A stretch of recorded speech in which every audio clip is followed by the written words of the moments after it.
Hello everyone and welcome to our webinar today. Today we're going to be jumping in and we're going to be dissecting Dun & Bradstreet. My goal for today is that everyone can leave here with a very good understanding of who Dun & Bradstreet is, exactly what they do, more information about their DUNS number, their credit score, their history. I want you to know everything about Dun & Bradstreet. And this webinar really couldn't be more relevant than it is right now because people are getting blown up by Dun & Bradstreet Credibility, this new company that Dun & Bradstreet kind of expanded into 3 years ago. So more than likely, you or your customers or both are going to be contacted by them.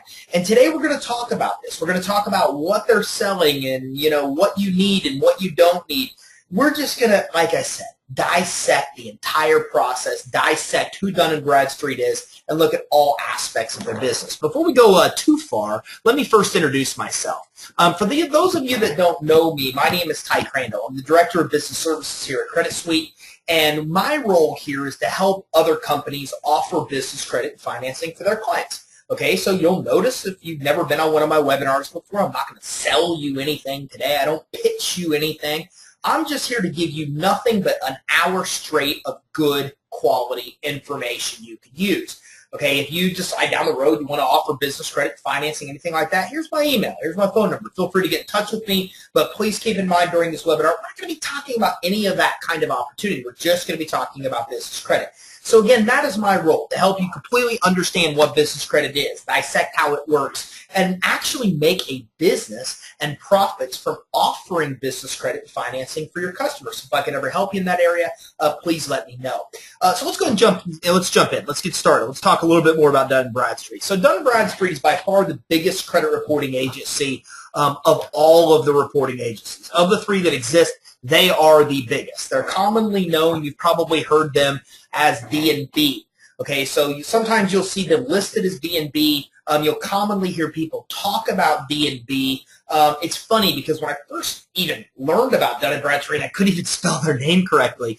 But you'll hear Dun & Bradstreet quite a bit. You'll hear D&B quite a bit. And what they do is provide information on businesses and corporations for the uses in credit decisions. Really, this is what all credit reporting agencies do, is they provide information usually on individuals so companies can make lending decisions. What D&B does is they provide information on businesses, and they are the biggest provider of this information on businesses and corporations for the use in credit decisions, basically for companies to decide whether or not they will or will not give you money.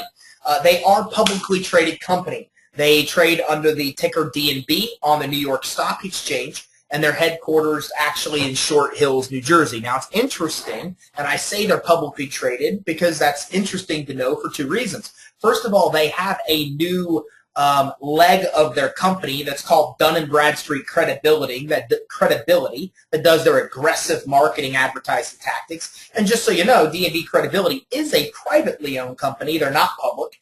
And it's also interesting to know because bureaus like Experian trade in not in the New York Stock Exchange. They actually trade over in Europe. So it's kind of interesting because with Dun & Bradstreet, even though the majority of their records don't come from North America, don't even come from the United States, they are actually, corporate headquarters is right here in Short Hills, New Jersey, and they do trade on the public stock exchange. So D&B roots track all the way back to 1841, really the oldest of all reporting agencies. And then what happened was in 1933, the Mercantile Agency joined with R.G. Dun & Company and became known as Dun & Bradstreet. So that's where this merger took place, was back in 1933 for them to come to D&B that you know today. Now, to help American merchants way back in the day in 1841, okay, this businessman named Lewis Tappan in 1841 established a network of correspondence that would function as a source of reliable, consistent, objective credit information. Okay, so this was how it actually all started. Lewis Tappan actually started this way back in 1841. And back in 1849, to expand, he turned it over to his partner, Benjamin Douglas, who was actually a former clerk. And Douglas capitalized on the improved transition, communication, and worked a lot with the technology side to really expand the actual business of reporting. Now, don't go worried. Okay, listen, I'm a history guy, so I'm getting into history right now because I think there's some interesting history that you probably want to know. Like, they are the oldest reporting agency, presidents that worked for them, things like that. But we are going to jump into the actual stuff that's more relative to you here in a few minutes. Again, I'm a history buff, so I always think it's good to know kind of the history of how all of this got started. So back in 1849, a rival company at the time, Dun Bradstreet, was founded in Cincinnati, Ohio. And 2 years later, the Bradstreet organization popularized the use of credit ratings. So credit scoring was what they were working on. And then the rivalry between these companies intensified as the United States entered the 20th century. So what happened was in 1859, Douglas turned over the agency to his brother-in-law, Robert Graham Dunn. And under the new name, R.G. Dunn and Company, they continued this expansion of their actual business. And during the next 40 years, Dunn led the agency all over the United States, across international boundaries, even carrying Tappan's vision into the next century.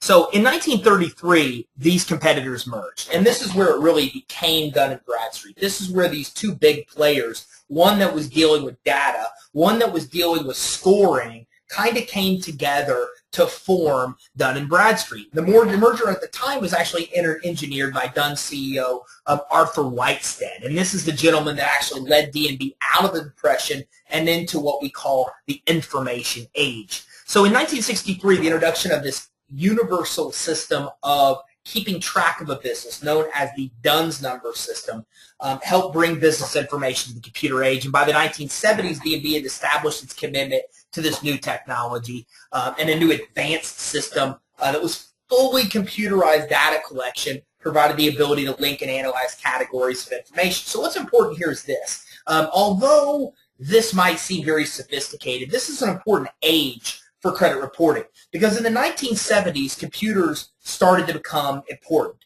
And all of this data that had once been kept in records started going into being computerized. Now, this is where the Fair Credit Reporting Act came in. I'm way off topic. I'm talking about consumer reporting. But again, very interesting time for reporting, because this is when the bureaus, all of them, business and consumer, started getting to a point where their actual records were going to be computerized. And this is the part where our government came in with the Fair Credit Reporting Act and regulated consumer reporting, although keep in mind that doesn't carry over to the actual business reporting world. So D&B has undergone a ton of changes since then, a lot of them to make them more streamlined, with the most recent massive changes taking place just 3 years ago in 2010, which we'll be talking about a little bit later. So what happened was, again, they just constantly focused on launching ambitious blueprints for growth, basically strategies that were designed to grow the company with important presence on the web. As computers became more and more of a precedent, you started to see the whole reporting agency, especially with D&B, really go to more of a strategy of developing online in a computer age. Now, again, one of the things I mentioned earlier, something that's pretty interesting, is that 4 U.S. presidents were former employees of the mercantile agency, which later became D&B. Why is it interesting? Well, I don't know for fact, but I'm pretty sure this is the only company in the world that 4 U.S. presidents have ever worked for, and those U.S. presidents are Lincoln, Grant, Cleveland, and McKinley. So those are actually the actual 4 U.S. presidents that actually worked as credit reporters at the time for mercantile agency for D&B. So just a little bit of interesting fact. And again, this kind of stuff is interesting because it's good FYI for you. But it's also good because as you get into the world of offering business credit financing for your customers, these are the kind of teaser questions and information questions that are great to discuss in your training, in your webinars, in your marketing videos, in your email content. Very good teasers to even get people interested in learning a little bit more about D&B. So Marilyn Monroe actually posed with D&B reference book in 1953. There's a picture of her from the movie How to Marry a Millionaire. Woody Harrelson temped for D&B as a receptionist. And Lewis Tappan, of course, one of D&B's founders, was the great-nephew of Ben Franklin. So just some interesting facts about D&B. So D&B maintains a global database of over 213 million companies globally. Last year, when I would talk about D&B, the number was 206 million. So it gives you some kind of idea of the pace of how fast they're growing, is that they just picked up another 7 million records over the last 12, 24 months. In 2012, they reported that 129 million of those records referred to active companies that were available for risk supply, sales, and marketing decisions, and another a little over 76 million they were inactive companies. So they're companies that D&B has in their database, and D&B can give you historical information for, but they're not active operating companies in the world. Dun & Bradstreet has a massive presence worldwide. Over 54 million of the records are in Europe. Over 33 million from North America. That's pretty interesting. I guess that's like 40% more of their records are from Europe than are from North America. So again, in the beginning, I said it was very interesting that their corporate headquarters is here. They trade on the New York Stock Exchange because the North America and the United States is by far not their heavier presence. Their heavier presence is by far over in Europe. And over 27 million records come from Asia Pacific, over 12 million records from Latin America, and over 1 million records from Africa. This Africa region's really picking up with credit reporting. If you pay any attention to Google alerts that tell you when new things are happening, you'll see all of the consumer reporting agencies on top of the business credit reporting agencies are heavily investing in these three areas: Asia Pacific, Latin America, and Africa. You will constantly see new news about growth in these areas. These reporting agencies really want to get their data into these other countries that they've never really had that much of an aggressive presence before. And over 1 million records come from the actual Middle East. So D&B has its offices in Australia since 1887. It's had offices in New Zealand since 1903, Mexico, 1896, Argentina, 1911, Venezuela, 1920, Brazil since 1933, Peru since 1981, and it has several offices in India as well, with its head office in Mumbai. So again, some interesting facts. Some of these are older than the even inception of some of the consumer reporting agencies, that they've had presence and offices in these kind of countries across the world. So D&B's recently moved out of the business of the credit building game, and this is something that's really, really important to you. This is very relative to you. You will be exposed to this. Your customers are going to be exposed to this also. D&B really isn't in the business credit building game anymore. Business credit building and monitoring is what most people know them for, okay? But that's really no longer their primary service. So who is Dun & Bradstreet Credibility then? This is the company you're going to hear from. If anybody on this webinar has got a call from Dun & Bradstreet, if you have called Dun & Bradstreet to buy something, and they've sold you something for $399 or $799, or their new price point of $1,000 to $1,200, you are not dealing with Dun & Bradstreet. You are dealing with Dun & Bradstreet Credibility. It's very interesting. If you go to Dun & Bradstreet's website, it looks like the Credibility website, but you will clearly see that when you click to go build business credit or get credit monitoring, you switch to D&B Credibility. As a matter of fact, I just now noticed last week that D&B now has an alert that pops up to let you know you are moving from their site to another site that is not theirs, to create some kind of separation. So who is D&B Credibility? Well, this is a company that started in July of 2010. Their headquarters is in LA, and right now they have over 700 active employees. What you need to know about D&B Credibility is this. This is not Dun & Bradstreet. It is a completely separate company. Okay, so they forged a strategic relationship with D&B, but it is not D&B themselves. So D&B Credibility is privately held, unlike D&B that's public. Okay, they were funded by Great Hill Partners, a Boston-based private equity firm managing over $2.5 billion. Very interesting, isn't it? Because D&B's headquarters is in Great Hills, New Jersey, right? So you obviously see the resemblance here, okay? This private funding group of D&B is what funded this D&B Credibility endeavor. So this is two separate companies completely, but obviously very linked the same. Okay, D&B actually was the one that got the money to fund this breakoff of D&B Credibility. And what's happened is they are a completely separate legal entity from D&B. And again, as I mentioned earlier, the websites even look the same. You would not move from D&B to D&B Credibility and ever notice, unless you looked at the top left and looked at the logo. Okay, if that logo would be the only thing that would even tell you that the credibility site was a play and that you'd move from D&B. Again, this is changing very rapidly, which is why I decided to do this webinar. A week ago, you wouldn't have even known you were moving from site to site. And D&B's got so many complaints that now they've created this alert that pops up to even let you know that you're moving on to the credibility site from their own site. So they purchased North America Credit on Self, aka Self-Awareness Solutions Division from D&B. So this is what D&B Credibility did. They actually purchased this division, the Self-Awareness Solutions Division from Dun Bradstreet. Okay, the purchase was a little over $100 million, and then their partners gave them another $100 million to actually aid in their growth. So D&B Credibility is the exclusive provider of key services previously offered by D&B. And other offers business credit building services. They offer a credit builder program for $1,000 to $2,000 a year. They offer credit monitoring. They offer DUNS file, which establishes a business's DUNS number. Guys, these were services that were completely unique to Dun Bradstreet. So what's happened here is D&B Credibility was literally created to aggressively sell these products. I mean, that's what it comes down to, okay? D&B is and always has been in the information game. That's what they do. They're a reporting agency. Some people forget that reporting agencies' sole and entire purpose is to gather and sell data. That's what they do. But they had all these other wonderful products that they were attempting to sell for many, many, many, many years, decades. Well, now since 2010, D&B Credibility basically does that for them.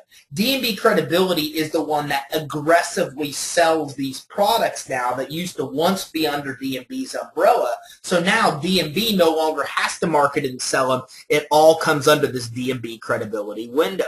So let's get started and talk a little bit about the DUNS number, because I just mentioned the DUNS number as being one of these services. Well, the DUNS number is a 9-digit number issued by D&B and assigned to each location in the D&B database that has a unique, separate, distinct operation for the purpose. The bottom line is this. If you have a company that has an address or even a company, then you can get a DUNS number. The DUNS number is kind of like your EIN number for the world, meaning somebody in Australia knows what a DUNS number is. They can look at your DUNS number and recognize it's a DUNS number, okay? Someone in other countries could look at your DUNS number and know exactly what it is. Somebody in other countries couldn't look at your EIN and know what it is, because your EIN is kind of your identifier for your company in the United States, while the DUNS number is the identifier for your company around the world. So you have to have a DUNS number before Dun & Bradstreet will assign you a business credit score. With Dun & Bradstreet, in their world,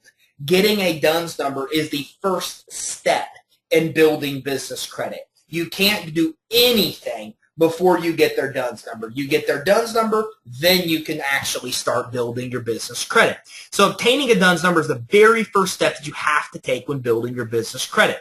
Okay, and again, that's that 9-digit identifying code provided by D&B, and this was developed actually back in 1963 to actually support their credit scoring practices. So the DUNS number is preferred method worldwide of identifying businesses. Like I said, it's just like your EIN, but it's for the world, and a lot of organizations use this. A lot of them do, okay? Many foreign governments use the DUNS number, including the United States government and the Australian government, the European Commission, even the United Nations. If you want to go work for the United Nations, let's say they're coming in, they're doing something in New York, and they're having a big event.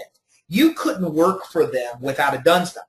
If you try to get a job with the U.S. government, the Australian government, they won't even hire you without a DUNS number. So not only do you need a DUNS number to build your business credit, but it's also the worldwide identifier of your company. So many organizations, many governments require you have a DUNS number before you even do any kind of work for them. All in all, more than 50 global industry and trade associations recognize, recommend, or require the actual DUNS number. So D&B Credibility Services offers Credit Advisor, allowing businesses to see other companies' records. Okay, that's one of the services that they offer. They also offer a credibility review, which allows businesses to control what others see about them. Okay, and they also offer a service called Credit Signal, which is a free product offering which provides companies with alerts informing them of changes in their D&B credit profiles and scores. So here's some of the services that D&B Credibility actually offers. So Dun Bradstreet, what do they actually do if they're not selling these things? Well, they offer marketing products, okay? They call it the market identifier.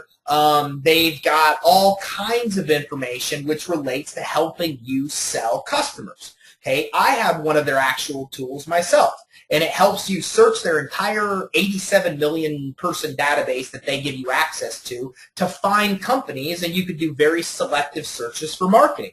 We just did that, actually. We just did a direct mail to test for our resellers, and we went in to Hoover's, is what they call it, and we got a very calculated list of who to send these things to. Now, you say, what kind of calculated list? Part of our criteria was we only wanted cities that had NFL teams, okay? I mean, we were very specific on our criteria. But Hoover's, because D&B has all of this data, let us go in and dissect to a very minute, selective group of people we wanted to market to, again, even as expansive as only choosing teams that had NFL cities or NFL or cities that hosted NFL teams. So this is the kind of stuff that D&B does. They have this market identifier database. They have these sales tools which help you get lists, help you get together lists of people that ultimately you are going to market to. Now, they also continue to offer the most popular credit score in the world today, known as the Paydex score. I'm going to tell you something right now, nobody knows. Business credit is about ready to roll out a FICO score. Okay, there's about ready to be a FICO score in the business credit world for the first time ever. Okay, we're going to be one of the first people to ever test that actual FICO score, and that's going to roll out very soon. Now, I mention that here because Paydex has always been the biggest credit score in the business world. There's never even been anything close to Paydex. It is most commonly used across the board by everybody, almost everybody that lends money. Okay, the other credit scores really aren't as big of a factor, but now this FICO is going to step in, and FICO is going to try to take a big chunk of this business that Paydex usually has. Now, D&B defines Paydex as a unique dollar-weighted numerical indicator of how a firm paid its bills over the last year based on trade experiences reported to D&B by various vendors. You'll see this quote quite a few places on D&B's site if you go and look. So the Paydex score, how it works is it ranges from 0 to 100. Okay, 100 is the highest. A score of 80 is considered good or healthy credit, and a business can obtain a good score by ensuring payments are made promptly to suppliers and vendors. That's it. I'm going to show you in a minute exactly how the business credit score, the Paydex score, is calculated, but you've probably heard this before. You've heard somebody say, I have an 80 Paydex score. Well, that means they have good credit. What it actually literally means is they pay their bills as agreed. Okay, so 80 or higher is a good credit score in the business world. It's kind of the equivalent of like a 720, right? You could get a 90 or 100 score, just like you could get a 780 or 850 score, but you know, you don't need to. If you've got a 720, you're probably going to get consumer score. You're probably going to get most of what you need. Same thing in the business world. You have an 80 score. It's a good score. You could get higher, but you're going to get most approved at most places you're going to want to get approved with, even with an 80 score. So let's take a comparison here between personal and business credit scoring. Personal credit scoring is very different than business credit scoring because it's based on 5 factors. Here they are. Don't know if you knew this. Some people on here probably did. Some people don't. But your consumer FICO score, and it is combined of these 5 factors right here. And this is the amount of weight each of them carries into your consumer credit score. Your payment history accounts for 35% of your score. Your utilization, or how you're utilizing the accounts, basically the balances you have versus the original amount lent, or the credit limit on the account is utilization, 30%. Important. If you didn't know this, pay very close attention. A third of your score on the consumer side is based on what percentage of high credit limits you're using. Okay, one of the biggest things you could ever do to help a customer yourself increase your consumer credit is to add revolving credit with high limits and low balances because this is so big of a factor. Length of credit history, 15%, exactly why it's good to get with people and get authorized user accounts added for maybe some of your relatives that have had very long-standing accounts. It could really help this aspect of your score. Accumulation of new credit, aka inquiries. 10% of your score is based on inquiries and the groupings of inquiries you have, and 10% of your score is the credit mix. A credit mix, for example, FICO gives you more credit if you have 1 mortgage, 2 loans, up to 2 loans, 3 credit cards. This is their preferred credit mix. And if you have a good credit mix or a different kind of accounts, that accounts for 10% of your overall consumer score. In the business credit scoring world, very different. Business credit scores are based on one thing: how you pay your bills. There it is. Simple. You have an 80 score. Great. That means you pay your bills as agreed. If you had a 90, that means you pay early. And if you have 100, that means pretty much the minute you get the bill, you pay it. If you pay late, how late you pay determines your score. I have another graph I rarely ever show because it takes like 12 slides that breaks this down into a single digit. So I can tell you exactly what a 71 score means. I can tell you exactly how many days late you pay your bills based on your score being 68 or 71 or 42. It literally is broken down that specific. Your score is this if you pay this many days late. So in the business credit scoring world, this is one of the beauties. I love this because the consumer world, I mean, let's be realistic, man, this is confusing. I mean, there's a lot of stuff you got to do and worry about to get a good score. In the business credit scoring world, nope. All you got to do is worry about one thing: pay your bills. Pay your bills on time. You'll have a good business credit score. This is why business credit's brilliant, because somebody in the business credit world could build a credit score in 90 days. And an excellent credit score in 90 days. In the consumer world, you can't even get a FICO score unless you have trade lines reporting for 6 months. It takes years of well-disciplined borrowing to get good credit. But in the business world, simple. Get accounts. They report to D&B. You pay them as agreed. You get a good score. And then that good score can be used to get you more and more and more credit. One of the beauties of business credit. So a business will have a Paydex score of 80 to obtain its most favorable ratings. Again, that just indicates you pay your bills on time. And this score simply reflects that you're paying the bills on time. To obtain a Paydex score, a business will need at least 5 trade accounts reported to their file. That's not really accurate. I put that because that's what D&B says. But we've seen people get business credit scores established with as little as 2 or 3 trade lines. So the reality is you really could get a credit score if you don't have 5 trade lines, but D&B will promote that you do need 5 trade lines to get a Paydex score, or up to 5 trade lines. It could take as long as 90 days for those trades to report and the score to be established.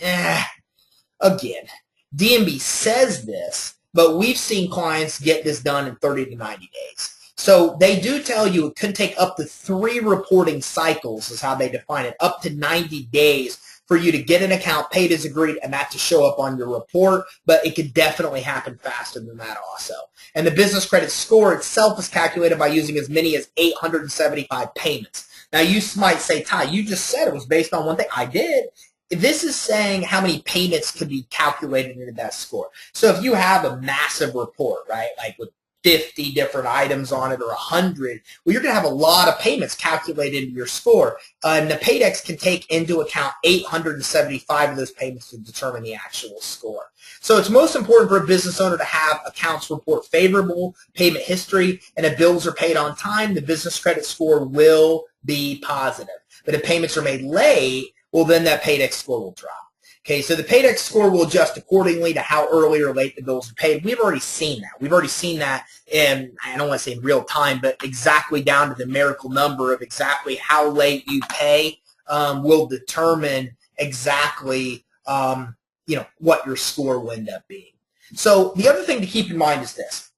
If you get a Dun Bradstreet report for your business, it has 8 credit scores, not 1, 8. Will report on the actual credit report. Now, don't worry. You don't need to remember them all. The truth is, if you look at your business credit report, it gives you a little description of exactly what the credit score measures and how it measures. And I'm not going to go through all 8, but I will go through some of the most common additional scores that show on the credit report. Now, as I dig into these other scores, keep in mind, these aren't really that important. The most important score that everybody looks at is the Paydex score. But, depending on the kind of money you're getting, some of the people that will pull your business credit in your Dun Bradstreet report will be very interested in some of these other scores also, and some of these other scores can absolutely come into play when a lender is deciding whether to lend you money. So one of these is called the SER, the Supplier Evaluation Risk Score, and this just simply rates the likelihood that the company can go bankrupt in the next 12 months, and it ranges from 1 to 9, with 1 being the lowest risk and 9 being the highest. All 3 business credit reporting agencies, Equifax, Experian, and D&B, all have the same thing. Now, they all call it something different, and they all score it a little different. But the one thing that's consistent is each one of the reporting agencies has a score like this that just simply reflects that business's risk of going bankrupt in the next 12 months. The SSI, or the Supplier Stability Indicator, is another score you might see on the report. This model predicts the likelihood that a supplier will encounter a large and significant financial or operational stress over the next 90 days. And this score ranges from 0 to 10, with 0 being the lowest and 10 being the highest. And the other thing to keep in mind on these D&B reports is Dun & Bradstreet has a lot of information on those reports. So they list on the reports details on payments that you made, okay, including your full payment history, upper credit limits, how much you currently owe on each account, how much is past due, what the terms of the account are, and when the account was reported and last updated. Okay, so far, most of this is what you'd also see on a consumer report. Not a lot of differences here between what you'd see on a business report and a consumer report. Now, you can also see this extra information, though, including detailed financial information such as current assets, liabilities, how much working capital you have on hand, your net worth, your sales, your new profit loss, and more. Okay, obviously, you won't see those things on a consumer credit report. Those are all pretty unique to business, but very interesting to see the amount of data that they can get from you. Now, again, people come to me and ask me this question all the time. Well, Ty, man, this is some pretty intricate data. I mean, where are they getting this data from? Well, the answer is you. You're giving them the data. When you go to apply for something for your business with a company that reports to D&B, that company sends that info to D&B, and D&B has it on file now. So that's how they get your assets, your liabilities, your working capital. Not to mention that some of the stuff is public records, too.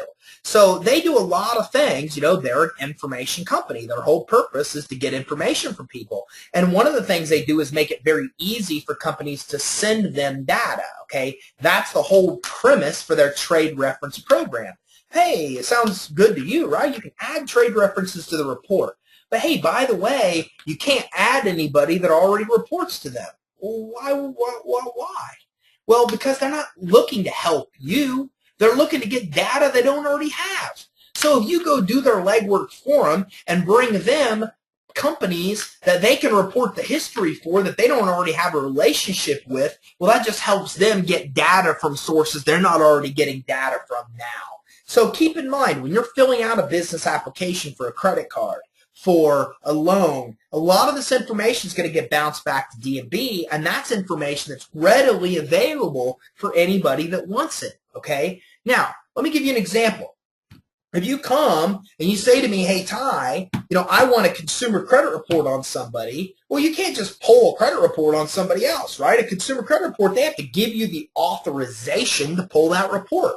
It doesn't work like that in the business world. In the business world, I can right now, I have the capability to pull your credit report for your business. Every information on the last 2 slides about your company, your assets, your liabilities, your working capital, your net worth, how many employees you have, okay, all the officers of your company, analytics on the industry that you're in, all of this you can get from D&B. It's readily available. I can pull it up right away. So that's a big difference between consumer and business, okay? In the consumer world, yeah, lenders still do the same thing. They might ping a credit report not with a hard inquiry, but to basically send out pre-qualified offers. But what's different here is in the business credit world, the guy, your competitor, could get a full report on you in one click. It's very easily accessible information.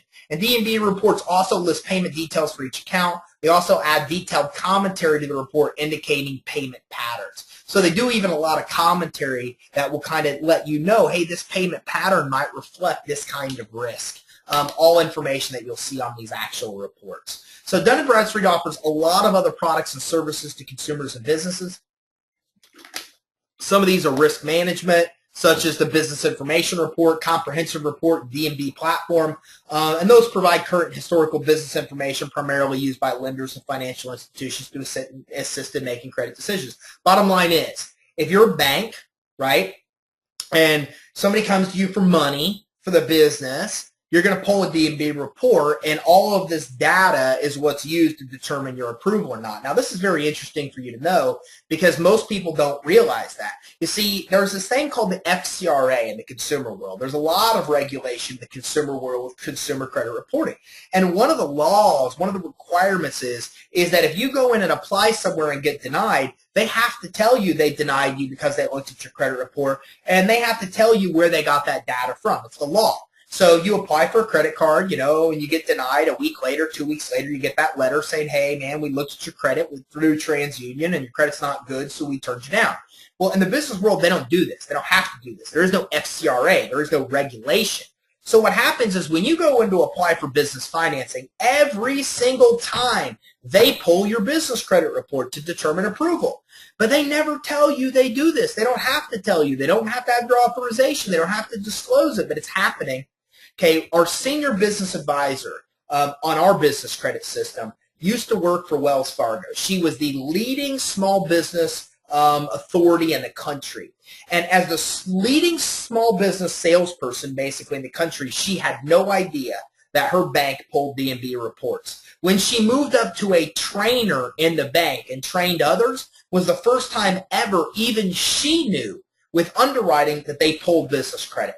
That's why I'm telling you this. Because if somebody that was the biggest person in the country for Wells Fargo helping people get small business loans has no clue that they pull business credit reports, you probably aren't going to either. And you should know it. When you go in to apply for money at your bank, they pull the D&B report. They have access to all of this information. That's one of the services that D&B provides. Okay, the D&B Professional or their D&BI platform is an online subscription, so you can kind of help assess the risk of doing business with a company. So this is an online subscription where you can just type in a company's name and get a lot of this data, including their risk. And they've got another level of that called their D&B Enterprise, which is used to manage high-volume credit risk decisions, and even Enterprise Solution, which is advanced applications to automate standard credit decisions. Do you need to know this? Probably not, but I want you to know every product D&B sells because some of it's going to be relative to you, some of it's not, but most of it you're going to hear about at some point in time. Okay, so they've also got this Enterprise, which is a custom platform to manage high-volume credit risk management decisions, and the Enterprise Risk Solution, which is a custom solution for financial institutions to protect against loss. Okay, so this mydnb.com, online access to trusted D&B insight with flexible customization for reports. So these are all services that even you can get access to get information on your own company or the companies of others or other companies, and the D&B Data Exchange, which has linked data from D&B Exchange partners. So D&B Reports and other companies, Comprehensive Insight Plus report. So let's talk about their actual reports. A little bit more about the reports they offer and what these reports do. They've got a Comprehensive Insight Plus report, business summary, corporate relationships, credit limit recommendations, payment history, public filings, financial statements, and D&B ratings, scores that predict the likelihood of future business failure or late payment. So all of this is what comes on one of these reports. And again, this is interesting to know because anybody can get this information on your company.